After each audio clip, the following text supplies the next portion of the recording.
Oui, merci Madame la Présidente, cher Stéphane Salini, mes chers collègues.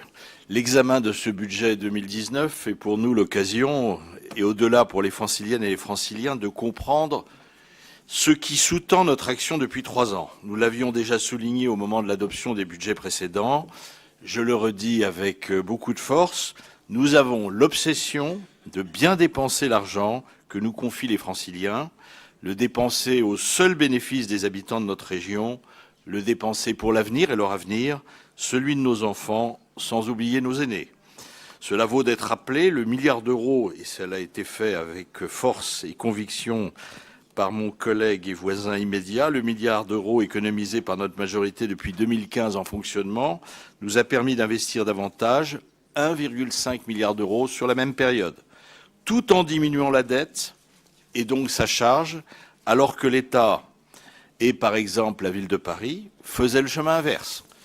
Mes chers collègues, notre ambition, c'est de refaire de l'Île-de-France, la région capitale, une région attractive en matière de qualité de la vie. Non seulement nous le faisons à travers la défense de l'environnement, la création de nouveaux espaces verts et la recherche d'une meilleure qualité de l'air, mais nous le faisons de façon transversale et inclusive en consacrant 2 milliards d'euros, 47% du budget régional, au transport, à l'aménagement et à la ruralité, mais aussi au lycée et à la recherche. Cet effort est d'autant plus nécessaire que si la région reste attractive pour les investissements étrangers et pour nos compatriotes fuyant le Brexit, des sondages montrent que beaucoup de franciliens envisageraient de quitter la région s'ils en avaient la possibilité.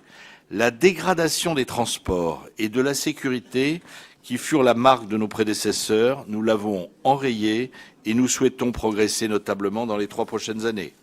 Nous le ferons avec les maires de l'Île-de-France, dont nombre d'entre eux siègent sur ces bancs.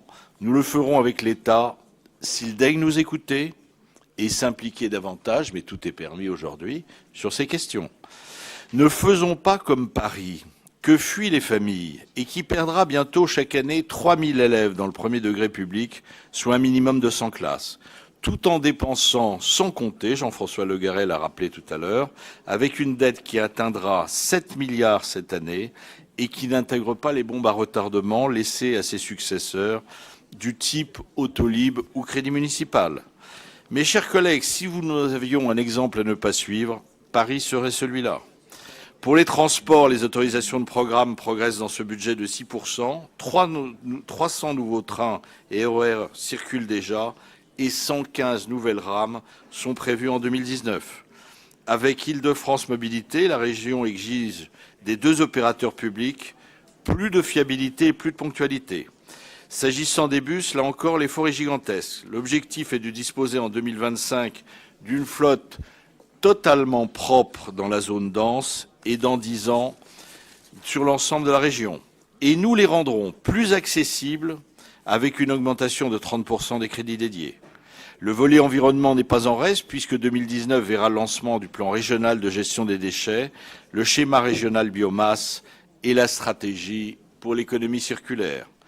L'Île-de-France est une région au service de toutes les réussites, grâce à son effort croissant en faveur de ses lycées avec un budget qui progressa de 21% et qui représente un doublement de l'effort consenti par rapport à la précédente mandature, grâce à la politique menée dans le domaine de la formation professionnelle et de l'apprentissage, où la région n'aura malheureusement à terme qu'une compétence résiduelle. L'Île-de-France est enfin une région solidaire, avec un budget sécurité qui a quadruplé depuis 2015 et permet de sécuriser chaque année davantage de lycées publics, davantage de lycées privés sous contrat d'association. Avec un budget d'action sociale renforcé en investissement, plus 18%, et en fonctionnement, plus 6%.